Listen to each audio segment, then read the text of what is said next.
बाबा साहब डॉक्टर भीमराव अंबेडकर के नेतृत्व में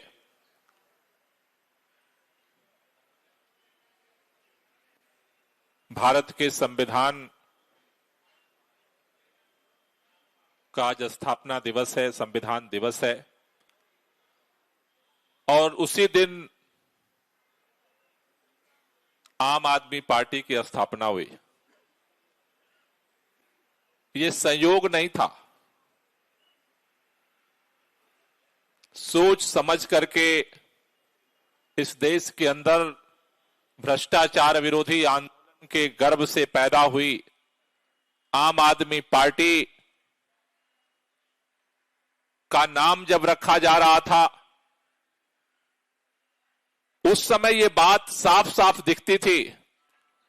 कि भारत के अंदर बहुत सारे लोगों ने तरक्की की है। भारत के अंदर भी बड़े बड़े बैंक अकाउंट वालों की लंबी फहरिस्त है, लेकिन जिन लोगों की कुर्बानियों के दम पर यह देश आजाद हुआ, जिनकी कुर्बानियों के दम पर भारत के अंदर अपना संविधान बनाने का, संप्रभु भारत के निर्माण का रास्ता साफ हुआ, वो आदमी अब भी उसी तरह से घुट घुट करके जी रहा है जैसे अंग्रेजों के गुलामी के दौर में जीता था। इसलिए अरविंद केजरीवाल जी ने दो निर्णय लिए। एक, पार्टी का नाम आम आदमी पार्टी होगा और आम आदमी पार्टी बाबा साहब भीमराव अंबेडकर के जो सपने थे, जिसको उन्होंने प्रस्तावना के रूप में भारत के संविधान में सबसे पहले पन्ने पर अंगीकृत किया, अंकित किया, उस प्रस्तावना को, उस लक्ष्य को हासिल करने के लिए आम आदमी पार्टी का स्थापना जो है उस संविधान का संकल्प लेकर के 26 तारीख को किया गया। हमें इस बात की खुशी है कि अरविंद केजरीवाल के नेतृत्व में भारत के अंदर जो संविधान के दिवस के अवसर पर आम आदमी पार्टी बनी। आमतौर पर लोग कहते थे, जब भ्रष्टाचार विरोधी आंदोलन जब चल रहा था इस देश के अंदर, भ्रष्टाचार के खिलाफ जब लड़ाई आगे बढ़ रही थी, तो बहुत सारे लोग कहते थे जब तक लोगों को सत्ता नहीं मिलती है तब तक सभी ईमानदारी के नारे लगाते हैं, लेकिन जब अवसर मिल जाता है तो बेईमानी के रास्ते खुल जाते हैं। मैं पूरे देश के कार्यकर्ताओं को और देश के निर्माताओं को, देश के स्थापना करने वाले आम आदमी पार्टी के सभी वॉलंटियर को बधाई देना चाहता हूं। हिंदुस्तान की पूरी हुकूमत ने सत्ता के संचालन के बाद आम आदमी पार्टी और अरविंद केजरीवाल के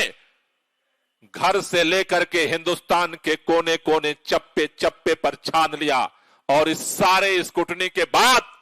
आज इस मुल्क के अंदर एक संदेश गया है कि सत्ता के बाद भी कोई ईमानदार रह सकता है, कोई पार्टी ईमानदार रह सकती है। मैं जिम्मेदारी से कहना चाहता हूं,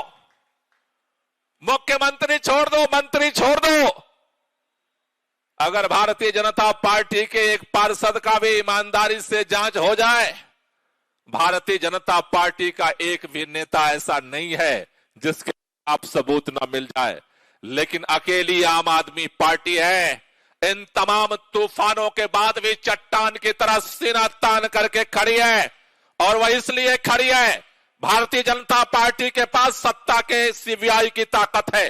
ईडी की ताकत है, पैसे की ताकत है, नफरत की ताकत है, लेकिन कल भी आम आदमी पार्टी के पास ईमानदारी की ताकत थी, आज भी ईमानदारी की ताकत है, और कल भी ईमानदारी की ताकत से इस हिंदुस्तान के अंदर नई राजनीति की इबारत लिखेगी आम आदमी पार्टी। इसलिए आप सब लोगों को इस मौके पर बधाई देते हुए एक ही बात कहना चाहता हूं, भारतीय जनता पार्टी को और देश के तमाम नेताओं को अरविंद केजरीवाल के शरीर से डर नहीं लगता। इन सभी हुक्मरानों को अरविंद केजरीवाल के विचारों से डर लगता है, क्योंकि इस शख्स ने इस देश की राजनीति, जब लोगों ने मान लिया था राजनीति में कुछ नहीं हो सकता है, इस देश के अंदर, दिल्ली के अंदर से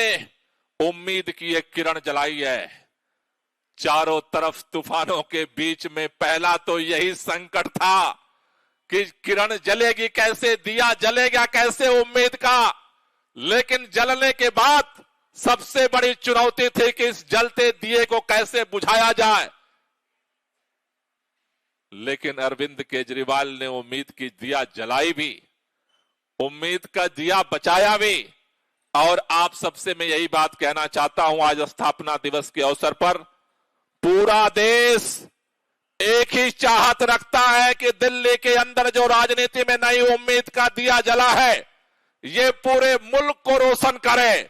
लेकिन कुछ लोगों की जिद है कि ये दिया दिल्ली में बुझ जाए। आगामी चुनाव इस बात का संकेत देने वाला है कि ये दिया न बुझने वाला है न रुकने वाला है। देश की राजधानी से शुरू हुआ है तो देश के कोने कोने में जाने वाला है। मैं आज पार्टी के स्थापना दिवस के अवसर पर पूरे देश भर के कार्यकर्ताओं को बधाई देना चाहता हूं कि इन तमाम संकटों के बीच में जिस तरह से आपने साथ दिया है, जिस तरह से एकजुटता का परिचय दिया है, आज वो ताकत, वो हिम्मत मिल करके